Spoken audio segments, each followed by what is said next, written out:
แผนกอุตสาหกรรมและการค้านครหลวงเวียงจันทร์จัดพิธีทำลายหมากกระโพกบั้งไฟดอกและโคมไฟลอยฟ้าที่ยึดได้จากการลักลอบนำเข้าและจำหน่ายจำนวน400 กว่ากิโลกรัมพิธีดังกล่าวได้จัดขึ้นในวันที่19 ธันวาคม 2025ที่กองพันใหญ่497เมืองโทรคมแขวงเวียงจันทน์โดยการเข้าร่วมของทานนางทัดดาวรศรีกะเสริมเคียม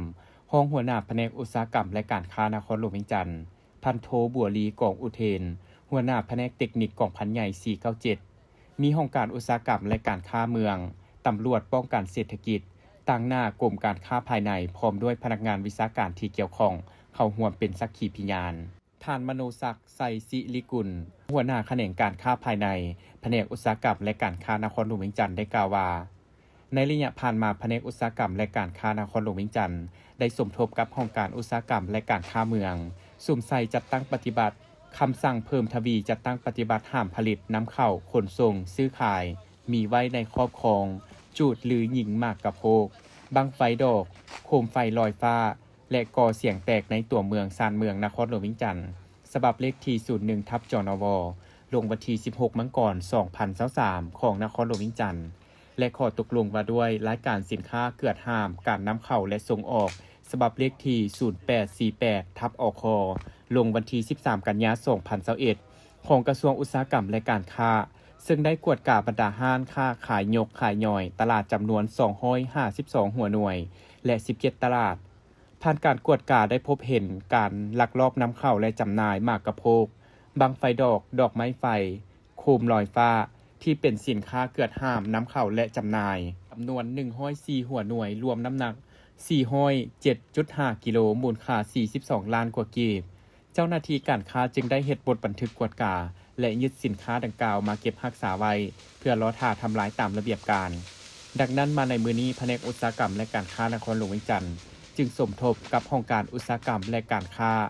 กองพันใหญ่497จัดพิธีทำลายขึ้นจุดประสงค์ที่พวกเขาได้มาเต้าโฮมกันในมื้อนี้เนาะเพื่อจัดพิธีทำลายเนาะสินค้าประเภทหมากกระโพกบั้งไฟผุบั้งไฟดอกและธาตุก่อเสียงแตกดังต่างๆเนาะโดยสมทบกับภาคส่วนที่เกี่ยวข้องเนาะองค์การอุตสาหกรรมและการค้าเมืองแผนกตำรวจเศรษฐกิจแล้วก็กระทรวงอุตสาหกรรมและการค้าเนาะเพื่อจัดพิธีทำลายเนาะซึ่งในระยะผ่านมาเนาะแผนกอุตสาหกรรมการค้าพวกเขาได้สุ่มใส่จะตั้งปฏิบัติเนาะ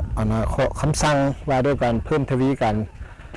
ห้ามผลิตนำเข้าเนาะแล้วก็จำหน่ายมีไว้ครอบครองแล้วก็ห้ามจูดเนาะของท่านเจ้าของนครหลวงเวียงจันทน์ฉบับเลขที่01/จนวลงวันที่16 มังกร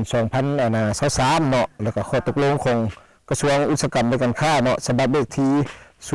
0848เนาะลงวันที่13 กันยายน 2021ถึงพวกเขาก็ได้เอาใจใส่เนาะกวดกาอยู่บรรดาห้างขายยกขายย่อยตลาดศูนย์การค้า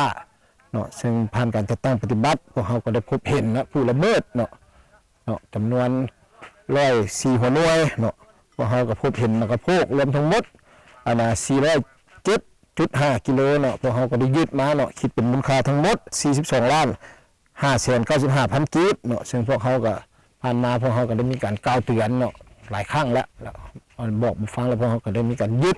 ฉะนั้นแล้วในมื้อนี้พวกเขาก็ได้สมทบกับภาคส่วนที่เกี่ยวข้องที่ข้าพเจ้าได้กล่าวมาข้างเทิงนี้เพื่อจัดพิธีทำลายเนาะอยู่กองพัน497เนาะอยู่แขวงเวียงจันทน์นี้ซึ่งมีทางต่างหน้ากองพันเป็นเข้าร่วมน้ำเนาะฉะนั้นแล้วทิศทางในตัวหน้านี้เนาะพวกเขาก็คือแผนกอุตสาหกรรมของการค้าพวกเขาเนาะพวกก็ได้ออกแจ้งการเนาะจำนวน2ฉบับเนาะฉบับที่1เป็นฉบับเลขที่2763เนาะทับพอคตั้นนวทับคพนลงวันที่16 ธันวาคม 2025นี้ว่าเขาได้แจ้งถึงผู้ประกอบการสาขาขายบุคคลและนิติบุคคลการจัดตั้งเนาะทั้งภายในและต่างประเทศที่เคลื่อนไหวอยู่นครหลวงเวียงจันทน์นั้นห้ามผลิตนำเข้าขนส่งหรือว่าซื้อขายมีไว้ครอบครองจูดหรือยิงบังกระโพกโคมไฟลอยฟ้าธาตุก่อเสียงแตกดังๆต่างๆเนาะอยู่นครหลวงเวียงจันทน์ฉบับที่2เป็นฉบับเลขที่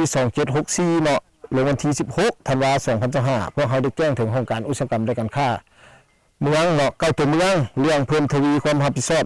ในการติดตามกฎกาสินค้าประเภทดังกล่าวเนาะพวกเขาได้